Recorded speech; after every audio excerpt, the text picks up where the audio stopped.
திங்கட்கிழமை பகல் 2 மணி அளவில் மீண்டும் சென்னை உயர்நீதிமன்றத்தில் திருமாவளவன் கட்சியைச் சேர்ந்த கொடி கட்டி வந்த கார் இடித்ததால் வழக்கறிஞர்கள் அந்த காரை தட்டி வாக்குவாதத்தில் ஈடுபட்டதால் பரபரப்பு ஏற்பட்டது.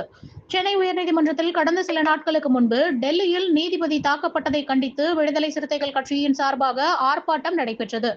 இந்த ஆர்ப்பாட்டத்தில் விடுதலை சிறுத்தைகள் கட்சியின் தலைவரும் நாடாளுமன்ற உறுப்பினருமான திருமாவளவன் கலந்து கொண்டு காரில் திரும்ப வந்து கொண்டிருந்த போது பார் கவுன்சில் அருகே வேகத்தடை மீது ஏறி இறங்கிய ராஜீவ்காந்தி என்ற வழக்கறிஞர் மீது திருமாவளவனின் கார் உரசியதாகவும், அவர் இது குறித்து இறங்கி கேள்வி கேட்ட பொழுது அவருக்கு விடுதலை சிறுத்தைகள் கட்சியினர் அவரை தாக்கி பார் கவுன்சிலுக்குள் அடிப்பதற்காக சென்றதாக பிரச்சனை எழுந்தது.